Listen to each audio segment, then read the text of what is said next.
أشرقت نفسي بنور من فؤادي حينما رددت يا رب العباد وانتشت روحي وصار الدمع يجري يا إلهي خذ بقلبي للرشاد. سوسائٹی میں مقام نہیں مانگتا، حالانکہ سوسائٹی میں مقام بنانے کا طریقہ سرکار کی بارگاہ میں مر مٹنا ہے. جو سرکار کی بارگاہ میں مر مٹے نا، بندے تو بندے، جنگل کے درندے بھی اس کا احترام کرتے ہیں. حضرت امام فخر الدین رازی رحمت اللہ تعالی علیہ نے بسم اللہ شریف پر 500 مسئلہ لکھا ہے. بسم اللہ شریف کئی یہ پہلے جلد کے کافی حصے میں صرف بسم اللہ شریف چلی رہی ہے. آخر میں لکھتے ہیں اختصر تو حال خوف طول الکلام، کلام کے لمبا ہونے کا ڈر تھا میں نے اس کو چھوٹا کر دیا. وہ لکھتے ہیں اسی بسم اللہ شریف کی تفسیر میں کہ ایک کوئی مرد خدا جنگل میں بیٹھا ہوا ہے اور دیکھا کہ بھیڑیں اور بھیڑیے آپس میں مکس ہیں، گیدڑ اور بھیڑیں آپس میں اکٹھے ہیں. جنگل کے درندے ان کی بکریوں سے نہیں چھیڑتے، بھیڑوں سے نہیں چھیڑتے. اس مرد خدا کے کندھے پہ ہاتھ رکھ کے کسی راہگیر نے پوچھا کہ اے بندے خدا بتا یہ بھیڑوں اور بھیڑیوں نے آپس میں کب سے صلح کر لی ہے؟ تو انہوں نے آنکھیں کھولے بغیر اور گردن اٹھائے بغیر ذکر الہی میں مصروف تھے. ان کا جب سے میں نے رب سے صلح کر لی اس وقت سے لے کر کے ان جانوروں نے بھی آپس میں صلح کر لی. اور علامہ بدر الدین عینی رحمت اللہ علیہ عمدۃ القاری شرح بخاری کے اندر حضرت عمر بن عبدالعزیز کے حالات لکھتے ہوئے رضی اللہ تعالیٰ عنہ آپ نے لکھا کہ جس دن آپ اقتدار میں آئے اس سے پہلے ان کی زندگی ایک غیر ذمہ دار آدمی کی زندگی تھی اور ان کی زندگی میں اسی طرح کھل کھیلنے کے نمونے تھے جس طرح کے شہزادگان معاشرے کے حمام میں بے حجاب نظر آتے ہیں، اسی طرح ان کی بھی زندگی تھی. اور اسی دن ایک خاتون ان کے پاس آئی جس کے ساتھ کوئی یگانگت کا تعلق تھا پہلے سے. تو ابھی دروازے کے باہر تو کہا میری بہن اندر نہیں آنا، میں اس وقت وہ عمر بن عبدالعزیز نہیں ہوں جو کل اس وقت تھا. قوم نے اس وقت مجھ پر بھروسہ کر لیا ہے، قوم نے مجھے اپنا رہنما تسلیم کر لیا ہے. اس سے بڑھ کر بددیانتی کوئی نہیں ہو سکتی کہ قوم مجھے امین سمجھے اور میں قوم کے حقوق میں خیانت کروں. نہیں، آج میرے گناہوں کو سورج لے کے ڈوبا ہے، آج میں سچے دل سے توبہ کر لی ہے. اب جب تک میں زندہ ہوں اس لکیر سے پیچھے نہیں ہٹوں گا جو سرکار نے ایک ہدایت کے سلسلے میں مانی. حق و باطل کے دوراہے پر سرکار کی وہ لکیر حد فاصل کا کردار ادا کرتی ہے. میں جب تک زندہ رہوں گا اس کا پابند رہوں گا. لکھتے عمر بن عبدالعزیز کہ ایک جانور بھیڑیں چرانے والا گڈریا جنگل میں ہے اور پیچھے سے بھیڑیے آتے ہیں لیکن قریب آ کر کے بھیڑوں سے نہیں چھیڑتے، دیکھا حملہ نہیں کرتے. میں انتظار کروں حملہ کرے تو میں اسے ماروں، لیکن دیکھا کہ متعدد بھیڑیے آئے، بھیڑوں سے انہوں نے چھیڑ چھاڑ لی. ان کا ہم نے جو آج تک اپنے اہل اللہ سے بات سنی ہے کہ حاکم وقت کی نیت اگر صاف ہو جائے، اگر وہ سچے دل سے گناہوں سے توبہ کر لے تو اس کا یہ اثر پڑتا ہے کہ اس کے قلم رو میں درندے بھی قوم کی پراپرٹی کو ضائع نہیں کرتے. آج تحقیق کرتے ہیں کہ ملک کا کوئی حکمران ایسا نیک آ گیا ہوا. چنانچہ انہوں نے جب دریافت کیا تو پتہ چلا عمر بن عبدالعزیز اقتدار میں آئے. انہوں نے کہا اب اللہ کا نیک بندہ سنا ہے آ گیا ہے، ہم تو نہیں جانتے تھے لیکن پتہ چلا کہ وہ آدمی پہلے نیک نہیں تھا لیکن اب صحیح معنوں میں نیک بن گیا. جب تک وہ زندہ رہے یہی پوزیشن رہی.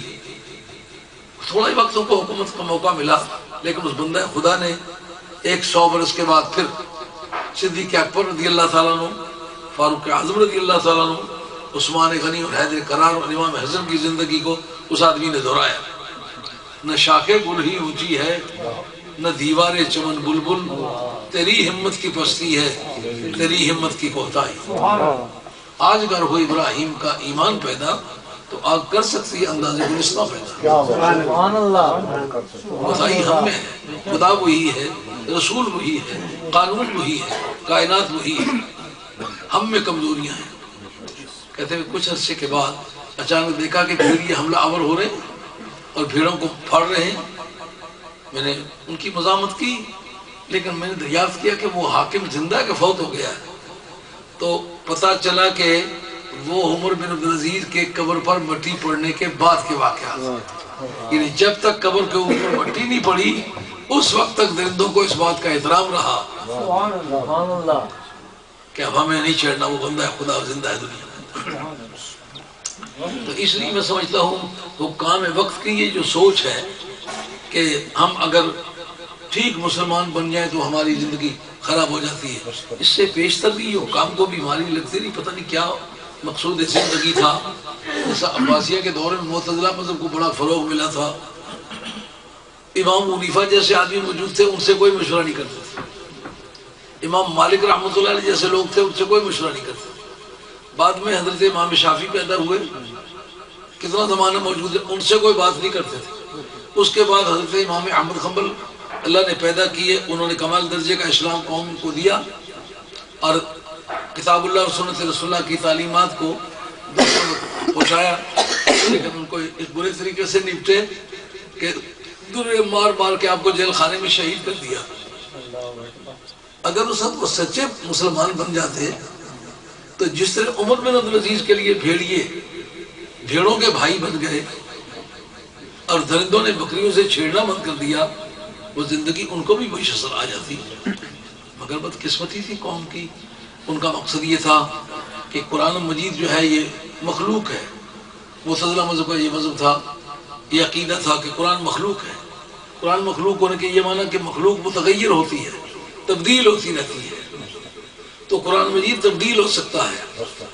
یہ طرح انہوں نے اس لیے ڈالی کہ ان کا مقصد یہ تھا کہ جس وقت ہم ملکی حالات کی روشنی میں کوئی تبدیلی چاہیں تو حاکم وقت کو اس طرح کا حق مل جانا چاہیے کہ وہ جس طرح کے قانون کو چاہے ایبروگیٹ کر لے، جس طرح کے قانون کو چاہے انیکٹ کر لے، چاہے تو قانون بنا لے چاہے تو قانون منسوخ کر دے. کیونکہ یہ کہ قرآن مجید مخلوق ہے، اس گناہ میں لذت کچھ نظر نہیں آتی. انسان گناہ کرتا ہے مگر گناہ بے لذت کرنے کی انسان کو عادت نہیں ہے، یہ بات یاد رکھیں آپ. انسان گناہ کرتا ہے لیکن گناہ کے پیچھے کوئی لذت ہوتی ہے. اس گناہ کے پیچھے لذت کچھ نہیں تھی. وہ آخر کار جو بات وہ بنانا چاہتے تھے کہ یہ ہمارا خاندانی ورثہ بن گیا ہے، اب ہماری عیاشیوں کے راستے میں جو چیزیں حائل ہونے والی ہیں ان کو ہم راستے سے کس طرح اٹھا سکتے ہیں. قرآن پہ ہاتھ رکھو، یہاں سے تبدیلیاں شروع کرو تو پھر روزانہ کی زندگی میں تبدیلیاں لے آئیں گے. اس طرح آج بھی پوری دنیا کے دانشوروں میں ایک برائی، حکمرانوں میں یہ برائی پائی جاتی ہے کہ وہ جھوٹے مذہبوں پر پیسے خرچ کرتے ہیں، سچے مذہب پر پیسے خرچ کرنے والا کوئی نہیں. آپ کو پتہ ہے کہ لوگ جاتے جاتے بدلتے ہیں، رات کو پیسے ملے صبح کے وقت بولی بدل جاتی ہے. بڑی بڑی خانقاہوں اور سجادہ نشینوں کے حالات روزانہ کی زندگی میں بدل رہے ہیں. جن کا باپ دادا اور عقیدے پر تھا، پیری مریدی اور عقیدے پر تھی، آج ان کے عقائد اور ہیں. آدمی سمجھے کہ جو ان کے باپ دادے کے ورثے میں عقیدہ آ رہا ہے وہ تو اور طرح کا ہے، پڑے ہوئے تو خود ہی ہے نہیں. باپ دادے کا جو کوئی ورثہ ہے علمی اس پر یہ عمل نہیں کرتے. یہ یکا یک ان کے عقائد میں تبدیلی کیوں آئی ہے؟ ازلال تو پیدا بود پیمانہ کشیہا، تیرے ہونٹوں سے پتہ چلتا ہے کہ رات کسی میں خانے میں گزاری ہے. اس طرح یہ کل تک نہ سوجتی تھی یہ چالیں صبا تجھے، کوئے صنم کی لگ گئی شاید ہوا تجھے. سبحان اللہ. تو ایسے حالات میں اس بات کی وضاحت انتہائی ضروری ہے کہ ہر سیزن میں عقائد سیاح کی حفاظت کی جائے، اعمال صالحہ کی حفاظت کی جائے، اور جن لوگوں نے مولا میں اپنی زندگیاں گزاری ہیں، اپنے مال خرچ کیے ہیں، اپنی جانیں خرچ کی ہیں، ان کی زندگی کو ابھارا جائے اور اس آئینے میں اپنی شکل دیکھی جائے ہم کہاں نظر آ رہے ہیں. اللہ کے وہ پیارے بندے ان کی زندگی میں کوئی شک و شبہ نہیں ان کی زندگی میں اپنے آپ کو جب دیکھا جائے پھر اپنی غلطیوں کا جائزہ ہونے لگتا ہے۔ ان میں سے ایک بات امام حسین رضی اللہ تعالیٰ عنہ کی ذات پاک کی ہے۔ دور حاضر میں دانشوروں کا ایک بڑا طبقہ پیدا ہو گیا ہوا ہے، اور یہ نئی بات نہیں۔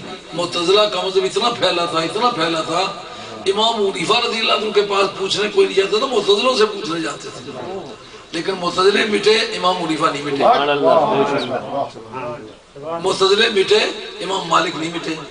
پورے افریقہ میں جا کے دیکھیں، دلوں پر حکومت حضرت امام مالک کی ہے۔ پورا پاکستان دیکھیں، پورا افغانستان دیکھیں، رشیا کا ایک بڑا حصہ دیکھیں، اور پورا چائنا دیکھیں۔ پورے چائنا میں میری اطلاع کے مطابق جو آبادی ہے پاکستان سے دگنی ہے مسلمانوں کی آبادی، وہ سارے حنفی ہیں۔ تو امام حنیفہ رضی اللہ عنہ کو اذیت اٹھانا پڑی، لیکن معتزلے مٹ گئے، امام حنیفہ نہیں مٹا۔ آج یہ بات چلی ہوئی ہے اکثر بیشتر کہ یزید حق پر تھا اور امام حسین جو تھے یہ غلطی پر تھے، ان کو اس کی پیروی کرنی چاہیے تھی۔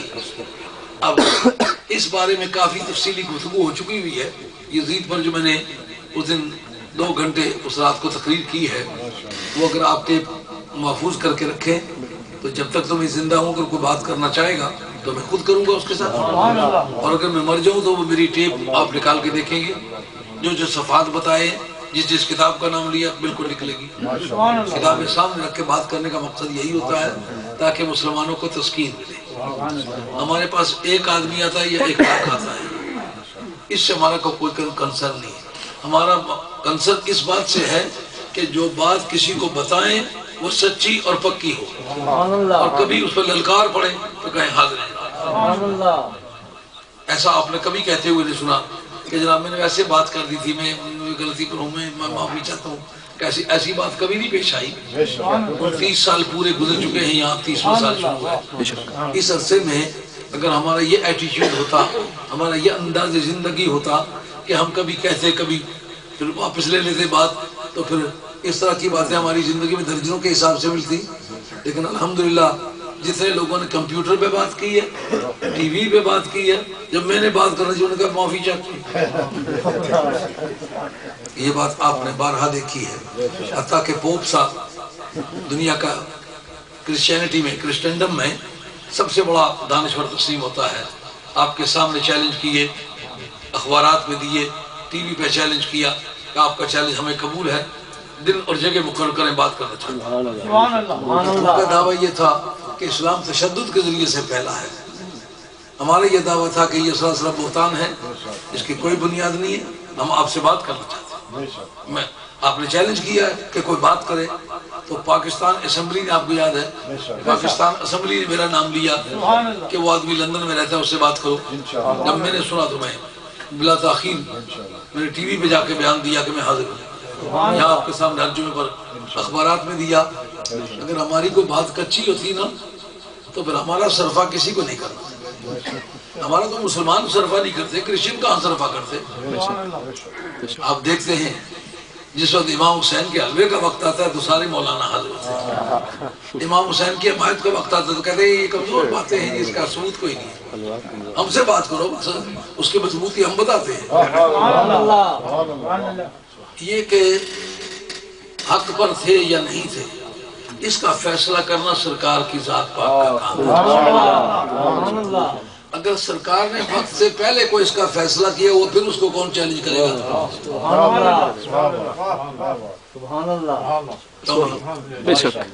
کہتے ہیں جی کل کا اس دھندے کو ختم کرنے کے لیے کل کا سرکار کو پتہ ہی نہیں تھا، یہ آل حق کا، آل اسلام کا عقیدہ نہیں ہے۔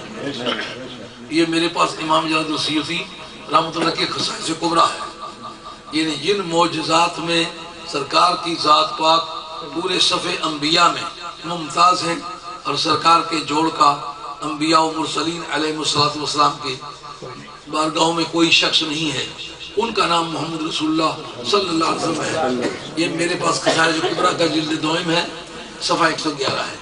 یہ معلوم کرنے کے لیے کہ سرکار کو بعد کا علم تھا کہ نہیں تھا، پہلے کا علم تھا کہ نہیں تھا، یہ صفحہ 111 ہے جی۔ اس پر دیکھیے نبی کریم علیہ السلام کا ایک ارشاد صحابہ سے فرماتے ہیں کہ اے میرے صحابہ، یہ لائنیں لگی ہوئی نظر آتی ہیں، صفحہ 111 نظر آیا ٹاپ پر، خصائص کبریٰ یہ ابتدا میں لکھا نظر آتا ہے۔ امام جلال السیوطی جن کا صنفات 911 ہے، وہ کہتے ہیں کہ اخرج بحقی و ابو عن کعب بن مالک سمعت رسول صلی اللہ علیہ وسلم یقول اذا افتتحتم البصرى فاستوصوا بالقبط خيرا فإن لهم ذمة ورحمة، یعنی ان ام اسماعیل حاجر کانت منہم وماریہ ام ابراہیم قبطیہ۔ سرکار دو عالم السلام فرمایا، یہ ایک حدیث مسلم شریف میں بھی آتی ہے لیکن انہوں نے مسلم کا نام نہیں لیا، میں نے خود پڑھائی ہے وہ، سبحان اللہ، انہوں نے نام لیا ہے بحقی کا۔ یہ سنن کبریٰ 10 جلدوں کی کتاب ہے، وہ بھی میرے کتب خانے موجود ہے۔ اور امام ابو نعیم جو ہیں اصبہانی، یہ بھی قدامہ میں سے ہیں، ان کی بھی وہ کتاب میرے پاس یہاں موجود ہے، دلائل النبوت، اس کے اندر یہ حدیث ہے۔ کعب بن مالک رضی اللہ عنہ کہتے ہیں سمیت رسول اللہ صلی اللہ علیہ وسلم یقول، میں نے سرکار کو یہ بات کہتے سنا، کیا؟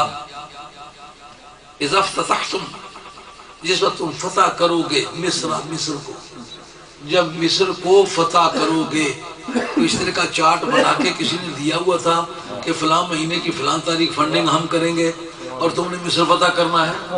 مدینہ طیبہ کی کھجوروں کے نیچے بیٹھے ہوئے ہیں اور سننے والے اکثر وہ لوگ ہیں جن کا مکان ہی نہیں ہے، کرتا ان کے پاس نہیں ہے۔ مسلم اور بخاری دونوں کے کتاب الصلاۃ کے اندر وہ حدیث آتی ہیں جو اس بات کا وقت ہے کہ جس میں ایک ایک چادر ہے اور وہ کمر سے باندھی ہوئی ہے، اس کے دونوں پلو گزار کر گردن پہ گانٹھ دی ہوئی ہے، اور جس وقت اٹھتے بیٹھتے ہیں تو سامنے سے پلو پکڑ لیتے کہ ننگا نہ ہو جاؤں۔ جس وقت ان کے پاس پہننے کا کرتا نہیں تھا، اس وقت پہننے کا جوتا ہوا ہوگا، اس وقت ان کو باندھنے کے لیے پگڑی ہوئی ہوگی، اور اس کے متعلق لکھا ہے اسی کتاب الصلاۃ کے اندر کہ صحابہ کرام جس کے کہیں قضاء حاجت کرتے تھے، پتہ چلتا تھا یہاں کوئی صحابی اٹھ کے گیا ہے۔ کیوں؟ کہا وہ اس طرح قضاء حاجت نہیں ہوتی تھی جس طرح کہ ایک صحت مند آدمی کھانا کھاتا ہے، جسے بکریاں بھیڑیں مہنگنیاں کرتی ہیں نا، درختوں کے پتے کھاتے تھے، درختوں کے پتے کھا کے گزارا کرتے ہوں۔ اس وقت پوزیشن مصر کی ایسی تھی جیسا آج امریکہ کی پوزیشن ہے۔ ان کو کہنا ہو پھٹے ہوئے کرتوں والوں، پھٹے ہوئے کپڑوں والوں، جن کو رات کو کھانا نہیں ملا، جن کے پاس رہنے کا مکان نہیں، میں تم سے کہتا ہوں مصر فتح کرو گے۔ سبحان اللہ، صحابہ کرام تم میں سے ایک آدمی نے نہیں کہا یا رسول اللہ ہم کس طرح اس کو فتح کر سکتے ہیں؟ اس کا مطلب صحابہ کا عقیدہ تھا کہ جو بات سرکار کہہ رہے ہیں اس کا علم ہے سرکار۔ سبحان اللہ، نعرہ تکبیر، نعرہ رسالت، نعرہ حیدری، حضور مفکر اسلام۔ کتنا خوبصورت جملہ، اذا افتتحتم مصر، جب مصر کو فتح کرو گے۔ اس وقت جو چیز آسانی سے سمجھ میں آ جاتی ہے وہ یہ ہے کہ صحابہ پوچھتے یا رسول اللہ ہمارے پاس تو دونوں وقت کا کھانا نہیں، ہمارے پاس تو رہنے کا مکان نہیں، اوڑھنے بچھونے کے لیے بستر اور کپڑا نہیں، ہمارے بچے درختوں کی جڑوں کے نیچے گھونسلے بنا کے وہاں رہتے ہیں، بارش آ جاتی ہے بھیگتے ہیں، تو ایسے حالات میں ہم مصر کس طرح فتح کریں گے؟ صحابہ کا خاموش رہنا، ایک سوال نہ کرنا، سبحان اللہ، اقتضاءً دلالت کرتا ہے، سبحان اللہ، کنوٹیٹیولی، یہ کنوٹیشن ہے، یہ تقاضا کرتا ہے کہ ان کا یہ عقیدہ ہو۔ آپ کے وکلاء اپنی زبان میں ڈینوٹیٹیولی، کنوٹیٹیولی دونوں مفہوم کو تسلیم کرتے نا، یہ لفظ اس معنی کو ڈینوٹ کرتا ہے۔ مثلا یہ کہے کہ میں اس کو کھانا دیتا ہوں، یہ لفظوں میں ہے کھانا دیتا ہوں، تو یہ میری بیوی ہے، کنوٹیٹیولی دلالت کرتا ہے اس کو کھانا دینے کا، یہ پابند ہے۔ لفظوں میں تو یہ معنی نہیں ہے کہ میں کھانا دیتا ہوں، لیکن جب یہ تسلیم کر لیا کہ میری بیوی ہے، اقتضاً یہ بات اس نے مان لی کہ میں اس کو کھانا دیتا ہوں۔ اب سرکار کے صحابہ کا جواب میں خاموش رہنا اس بات کی دلیل ہے کہ کنوٹیٹیولی، اقتضاً انہوں نے تسلیم کیا کہ جو بات محبوب کبریا کے زبان سے نکلی ہے اس نے ہو کے رہنا ہے۔ مصر فتح کریں گے، لیکن کریں گے کیا؟ اس وقت کہا کہ تم نے اس وقت ایسا کرنا ہے کہ ان کے بارے میں ہماری ایک ذمہ داری ہے، فاستوصوا بالقبط خیرا، تو قبطیوں کے بارے میں، یعنی وہاں کے رہنے والے قبطی اور سبتی دو طرح کے مخلوق تھی، ایک بنی اسرائیل ان کو سبتی کہتے تھے، ایک فرعونیوں کی جماعت یعنی غیر بنی اسرائیل ان کو قبطی کہتے تھے۔ چونکہ جناب سیدہ ہاجرہ جو تھی یہ بنی اسرائیل میں سے نہیں تھی نا، اس لیے ان کو کہتے ہیں قبطی۔ مطلب یہ کہ جو حضرت یوسف علیہ السلام کے مصر کے اندر آنے کے زمانے کے بعد کی اصطلاح ہے وہ ہے سبتی۔ تو اس وقت حضرت یوسف علیہ السلام کا دور ابھی نہیں آیا تھا، جن دنوں کی بات ہے جناب سیدہ ہاجرہ اس وقت سارے قبطی تھے۔ فرمایا قبطیوں کے بارے میں تم نے وصیت کرنی ہوگی کہ ان کے ساتھ پولائٹلی، بڑی نرمی کے ساتھ، کائنڈلی ان کے ساتھ بیہیویئر کرنا ہوگا، ان کے ساتھ سلوک کرو گے اچھے طریقے سے کرو گے۔ اور کیوں؟ کہا کہ جو حضرت اسماعیل علیہ السلام کی مائی صاحبہ جو مائی ہاجرہ ہے نا وہ اس خاندان میں سے،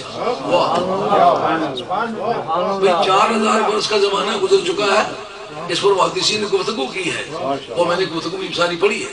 اس کے اندر ہے کہ میری دادی صاحبہ کو اذیت پہنچے گی، 4000 برس گزر گئے، تو وہ کوئی ایک خاندان میں کا خاندان ہوا ہوگا نا، ساری قوم تو نہیں ہے، لیکن ماں بہن جس وقت کہیں شادی ہو کے جائے اپنے محلے سے دوسرے محلے میں جائے تو محلے کو اپنا پیکا سمجھتی ہے، اور اگر اپنے شہر سے دوسرے شہر میں چلی جائے تو اپنے پورے شہر کو میکا سمجھتی ہے، اور اگر اپنے وطن سے دوسرے وطن میں چلی جائے تو پورے ملک کو اپنا میکا سمجھتی ہے۔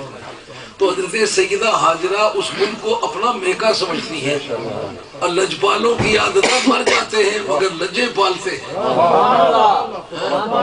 وفائیں کرتے ہیں۔ میری دادی صاحبہ کو عزیز ہوگی۔ مسلمانوں، مجھے اور آپ کو اس بارے میں اپنا عقیدہ سوچنا چاہیے، یہ سمجھنا کہ مردوں کو پتہ نہیں ہوتا، مردے جانتے کچھ نہیں ہے، اس حدیث کی روشنی میں یہ عقیدہ سراسر غلط ہے کہ نہیں جانتے۔ 4000 برس گزر گئے، آج مائی صاحبہ کیوں ناراض ہوں گے؟ اگر پتہ نہیں ہے تو ناراض کس لیے ہوں گے؟ معلوم ہوتا ہے مر جانے کے بعد پتہ آزاد ہو جاتا ہے، پتہ میں کوئی دقت نہیں۔ اس لیے آپ کی ڈیوٹی ہے، آپ کی ماں کی سہیلیاں، باپ کے دوست، اپنے خاندان کے پیر، اپنے خاندان کے استاد۔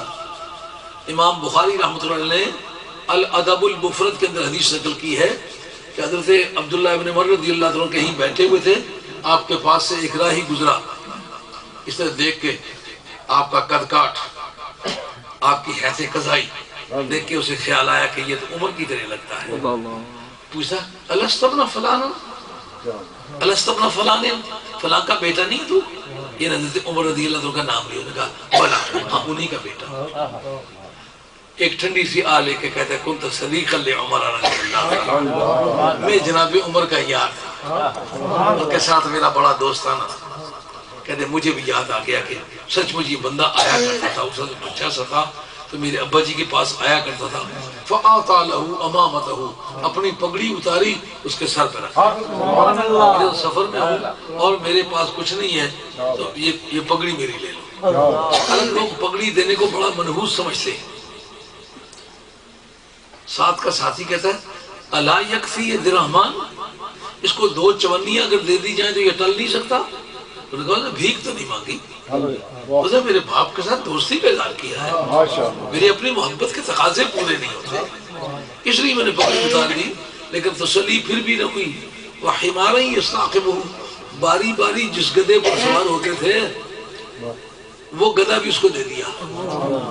عربوں کے گدھے آج بھی اگر دیکھیں نا، شیورلیٹ امپالا جو ہے نا، اگر وہ بیچی جائے تو آدھا گدھا بھی خریدا نہیں جا سکتا، ایک گدھا بیچا جائے 2 شیورلیٹ امپالا خرید نہیں جا سکتا، وہ کروڑوں کے حساب سے ان کی آج کل قیمت ہے، بہت اچھے قسم کے گدھے، اور اگر کبھی آپ ان کو روانی میں چلتا بھی دیکھیں نا لٹو ہی ہو جائیں، بہت خوبصورت بھی، اور چلتے بھی اس روانی کے ساتھ ہیں کہ چکور دنیا میں سب سے زیادہ اچھی چال کا پرندہ ہے، شاید آپ کو اتفاق نہ ہوا ہو، شکاری لوگ اس کو جانتے ہیں، چکور سے زیادہ اچھی چال کسی پرندے کی نہیں ہے، کسی انسان کی نہیں ہے، کسی جانور کی نہیں ہے، لیکن چکور کو اگر کاٹتا ہے تو عرب کا گدھا کاٹتا ہے، مزہ آ جاتا ہے۔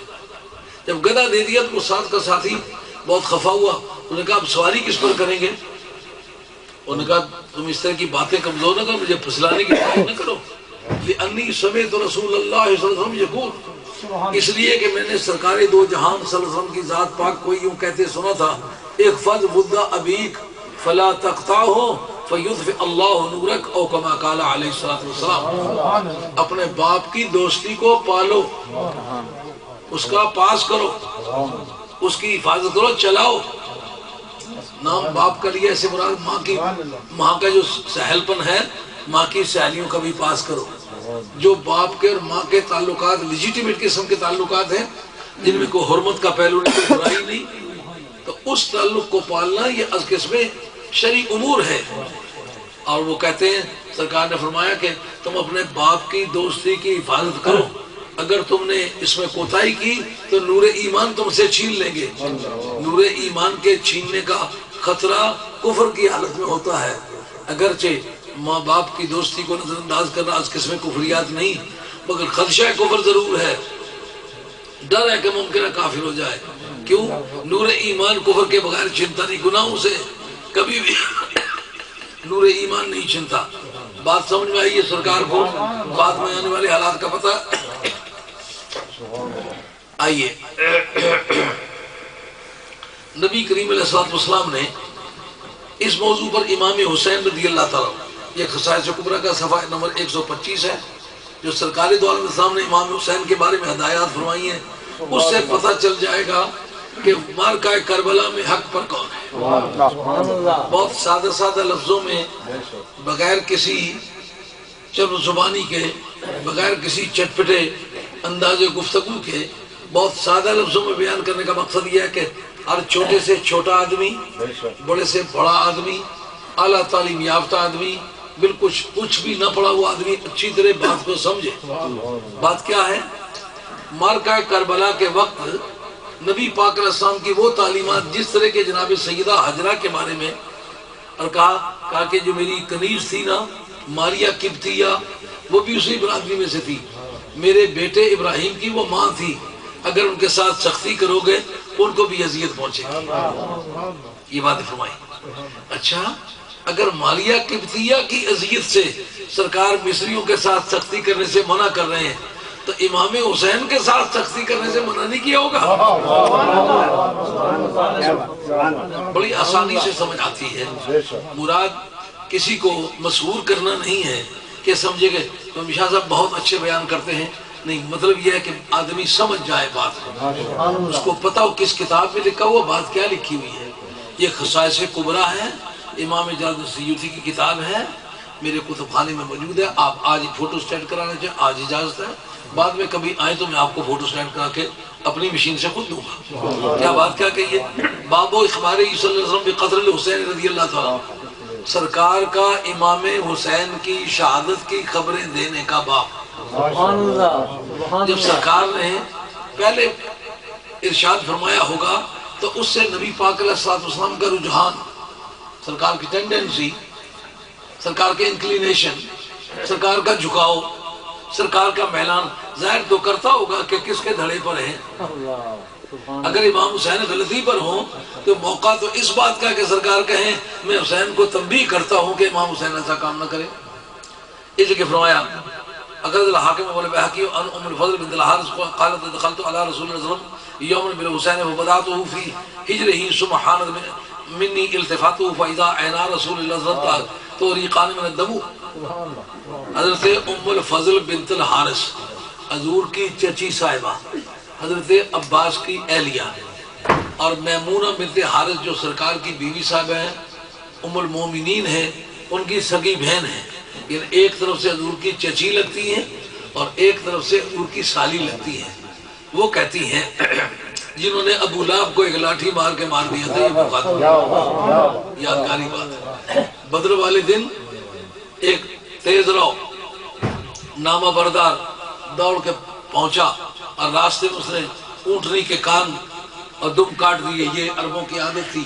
وہ لفظ برید جو آتا ہے نا، برید ڈاک خانے کے لیے، برید اصل میں یہ لغات متولدہ میں سے ہے، یہ نیچرلائزڈ قسم کی لغت ہے، یہ عربوں کی اپنی نہیں ہے۔ ڈاک خانے کو کہتے ہیں برید، پیغام رسان کو بھی کہتے ہیں برید، اصل میں بریدن فارسی میں استعمال ہوتا ہے کاٹنے کے لیے، اور وہ جس وقت کسی تیز رو پیغام رسان کو بھیجتے تھے تو اس کے جانور سواری کے جانور کے کان بھی اور دم بھی کاٹ دیتے تھے، جس سے شور مچ جائے، کوئی بڑا زبردست پیغام آ گیا، وہ دیکھو اس کا چارپایا جو ہے وہ خون آلود آ رہا ہے، اس کے کان بھی کٹے ہوئے ہیں، دم بھی کٹی ہوئی ہے، تو بریدن کے معنی میں آ کر کے وہ آدمی جایا کرتا تھا۔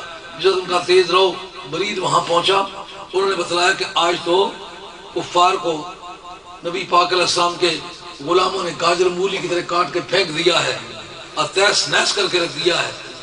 اس وقت حضرت ابو رافع اٹھ کے اچھلنے لگے، یہ مسلمان تھے، حضرت عبداللہ حضرت عباس رضی اللہ عنہ کے جا بجا ان کے چشمے پر آب زمزم بانٹ رہے تھے، تو یہ اٹھ کے اچھلنے لگے، تو اس نے جا کے منہ پہ چونٹا مارا کہ تو ہمارے ملک میں رہ کے ہمارا نوکر ہو کے ہمارے دشمنوں کے لیے خوشی منا رہا ہے۔ اتنے میں ام الفضل بنت الحارث دوڑ کے آئیں، انہوں نے کہا ہم ایمان ہی نہیں لائے نا، اتنا فرق ہے نا، بھتیجا تو مانتے ہیں نا، اس کی خوشی پر تمہیں ناراضگی ٹھہر میں تیرا بندوبست کرتی۔ یار لوگوں نے بھتیجا سمجھ کے خوشی منائی تو بندہ مار دیا۔ کلمہ پڑھنے کے بعد سرکار کے میلاد کی خوشی کے سلسلے میں اتنے ڈھیلے پڑ جاتے ہیں کہ پوچھنے لگ جاتے جی مسئلہ ثابت ہے؟ اب پوچھو ام الفضل بنت الحارث سے پوچھنے گئی ہیں کسی سے، بتاؤ یہ ثابت ہے کہ نہیں؟ ان کا ٹھہر ذرا بندوبست کرتی ہوں۔ ایکٹنگ پریزیڈنٹ ہے اس وقت یہ حجاز، وہاں بڑے پڑے ہوئے تھے، اٹھا کے ایک اس کے سر میں مارا، 22 دن کے بعد اسی چوٹ سے مر گیا۔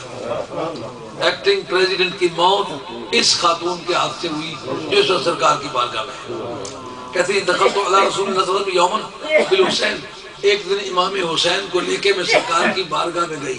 بات اچھی طرح سمجھ آ رہی ہے؟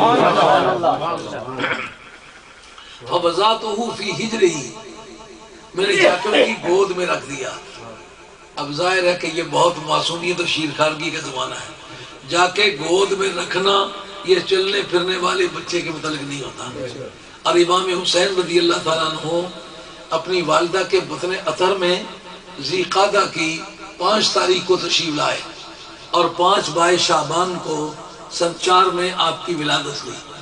اب ظاہر ہے کہ 10 میں سرکار کا وصال ہو گیا، سن 4 میں پیدا ہونے والا اس وقت 6 برس کا ہوا، تو یہ اس وقت اپنے پاؤں سے چلتے پھرتے ہوتے تو وہ اٹھا کے نہ لاتی۔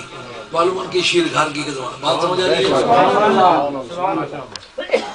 فوضعته فی حجرہ، میں نے سرکار کی گود میں جا کے رکھا۔ سبحانت منی التفاتہ، سرکار کی نگاہیں مجھ سے پھر گئی، یعنی سرکار میری طرف دیکھ رہے تھے، لیکن جس وقت میں نے آپ کی گود میں رکھا نا سرکار کی نگاہیں مجھ سے ہٹ گئی، تو میں نے کیا دیکھا؟ فَإِذَا عَيْنَا رَسُولِ اللَّهِ صلی اللہ علیہ وسلم تُرِيقَانِ مِنَ الدَّمُوع، آپ کی آنکھیں آنسوں سے ڈبا رہی ہیں۔ فقال اتانی جبریل، اس سرکار نے فرمایا میرے پاس ابھی ابھی جبریل آئے ہیں۔ سبحان اللہ۔ فاخبرنی ان امتی ستقتل ابنی ھذا، انہوں نے مجھے بتلایا کہ آپ کے اس بیٹے کو آپ کا نام لینے والے شہید کریں گے۔ واتانی بتربتہ من تربۃ حمراء، اور اس کے شہادت گاہ کی مٹی لا کر کے مجھے دی، اور یہ رہی مٹی۔ اب سرکار کا آنکھوں میں آنسو آنا یہ حمایت کی وجہ سے ہے یا دشمنی کی وجہ سے ہے؟ آپ جس کی حمایت میں آنسو برساتے ہیں اس کی حمایت کی سوچ ہوتی ہے، اس کی مخالفت کی سوچ ہوتی ہے۔ اس سے پتہ چلتا ہے کہ سرکار کی حمایت کس کے ساتھ ہے؟ یزید کے ساتھ ہے یا حسین کے ساتھ ہے؟ حسین ابھی شیرخوار ہیں، گود میں رکھے گئے ہیں، اور وہ رکھتی گئی، نگاہیں ہٹ گئی، رونے لگے۔ پوچھا یا رسول اللہ کیا قصہ ہے؟ آپ نے جبریل نے آ کر مجھے بتایا ہے کہ یہ آپ کا صاحبزادہ شہید ہوگا۔ اچھا، اس سے اگر آپ حمایت کے معنی مراد نہ لیں میں آگے چلتا ہوں۔ اتنی بات سمجھ آ جانے کے بعد اگلی حدیث میں چلتے ہیں، اس پہ اور زیادہ واضح ہو جائے گا۔ اخرج ابن الاوائے والبیہقی وابو نعیم ان ام سلمہ، آج سے کو 25 برس پہلے ہالی فیکس میں ایک تقریر کر رہا تھا، تو ہمارے اپنے علاقے کا ایک آدمی، مندرے کے علاقے کا، وہ یہاں پہ جا کے ڈاکٹر بنا ہے، تو مجھ سے پوچھتا ہے کہ واقعات کربلا کا راوی کون ہے؟ کیسے منوس انسان ہو، تم نے ڈاکٹری پڑھی ہے یا جہالت میں جا کر کے سر دھونا ہے؟ عالم آدمی امام بخاری کے نزدیک اصح الاسانید، سب سندوں سے اعلیٰ سند، چینل آف اتھارٹی جو ہے وہ امام زین العابدین کا ہے، سب سے اعلیٰ راوی عالم اسلام کا، جس کو امام زین العابدین روایت کرے امام حسن سے یا امام حسین سے، اور وہ روایت کرے حضرت حیدر کرار سے، اور وہ روایت کرے سید ابرار سے، وہ حدیثوں میں سب سے اونچی حدیث وہ ہوتی ہے۔ پاگل آدمی یہ سوچ کے واقعہ کربلا کا راوی امام زین العابدین سے بہتر کون ہو سکتا ہے؟ پھر اس کے بعد راویہ ہیں حضرت ام سلمہ، جن کو سرکار نے مٹی دی تھی، راوی سرکار نے خود نہیں مقرر کیا۔ ایک منٹ سوچ کریں، سبحان اللہ، مٹی آئی ہے، ماں زندہ ہے، ماں کو مٹی نہیں دی، یہ مامتا کی بات تھی، ماں کو مٹی دیتے، مگر ماننا پڑے گا سرکار کو علم ہے کون کب مرے گا، انہیں پتا ہے کہ فاطمہ میرے 6 مہینے بعد دنیا سے چلی جائے گی، اس لیے ان کو نہ دی۔ سب سے کم عمر خاتون جو ہے حضور کی ام المومنین وہ حضرت سیدہ عائشہ رضی اللہ عنہا کی ذات پاک ہے، ان کو نہیں دی۔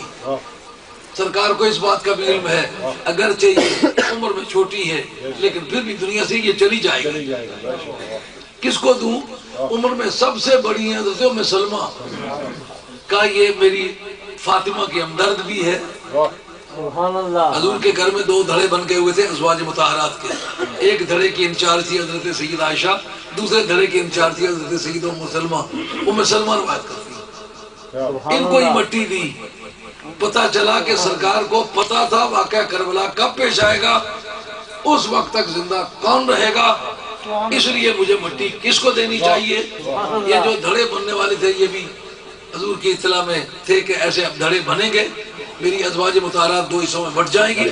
اس وقت حسن و حسین کی وکالت کرنے والی ام سلمہ، سارے پروگرام کی اطلاع مل رہی ہے کہ نہیں مل رہی ہے؟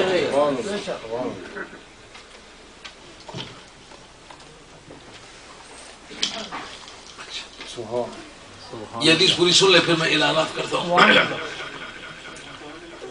اس جگہ کہتے ہیں کہ ام سلمہ رضی اللہ تعالیٰ راویہ ہے، استجع ذات یومن، سرکار ایک دن پہلو کے بل لیٹے، فاستيقظ وهو خاسر، سرکار جاگ اٹھے لیکن آپ کی طبیعت سخت بے قرار تھی۔ وفی یدیہ تربۃ حمراء، آپ کے ہاتھ میں سرخ رنگ کی مٹی تھی، لیٹے ہوئے اپنے بستر پر ہیں، اور سرخ رنگ کی مٹی مدینہ شریف میں نہیں ہے، حضور کی تشریف لانے سے پہلے مدینہ طیبہ کی مٹی کالی تھی، سرکار کے تشریف لانے کے بعد سنہری ہو گئی۔ سبحان اللہ۔ حضرت امام مالک فرماتے ہیں سرکار کے تشریف لانے سے مدینہ شریف کی مٹی نورانی ہو گئی۔ کسی نے دبی آواز میں کہا ویسے ہی خوش اعتقادی سے اس طرح کی باتیں کرتے رہتے ہیں۔ امام مالک رحمۃ اللہ کے پاس یہ کمپلینٹ گزری، آپ رب بندے کو بلاؤ، بلایا، انکار کیا، شہادت گزاری گزر گئی، آپ نے 20 درے مارنے کا حکم دیا، انہوں نے کہا تم نے سرکار کے شہر کی حتک کی ہے، مٹی کو نورانی نہیں مانا، آج سرکار کو خود نورانی نہ مانے کوئی پوچھنے والا نہیں ہے۔ تو حضرت سیدہ کہتی ہیں کہ میرے گھر میں سرکار آرام فرماتے، اچانک آپ کی آنکھ کھلی تو کیا دیکھا، بے چین ہے، آپ کے ہاتھ میں سرخ رنگ کی مٹی ہے، یقلبها، اس کو الٹ پلٹ رہے تھے، کبھی اس سے کر کے دیکھتے، کبھی اس سے کر کے، کبھی اوپر سے کبھی نیچے سے، اس کے پہلو بدل بدل کے مٹی کو ملاحظہ فرماتے۔ قلت ما هذه التربہ یا رسول اللہ، میں نے کہا یا رسول اللہ یہ کیسی مٹی ہے؟ آپ نے فرمایا کہ اخبرنی جبریل، جبریل نے مجھے آ کر بتلایا ان ھذا یعنی حسین یقلب ارض العراق وهذه تربتها، سرکار کا اس مٹی کو دیکھ کے بے چین ہوں، سرکار کے دھڑے کی علامت ہے کہ نہیں؟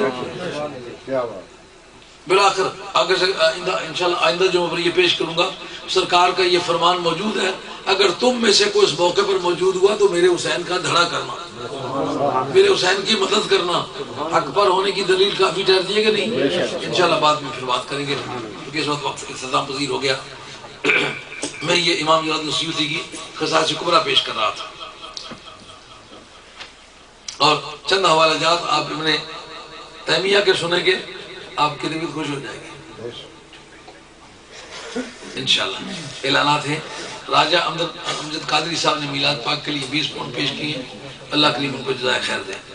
حافظ محمد افضل صاحب چشتی نے میلاد شریف کے لیے 100 پاؤنڈ پیش کیے ہیں، اللہ کریم ان کو جزائے خیر عطا فرمائے۔ امین صاحب نے دارالعلوم کے لیے 10 پاؤنڈ پیش کیے ہیں، اللہ قبول فرمائے۔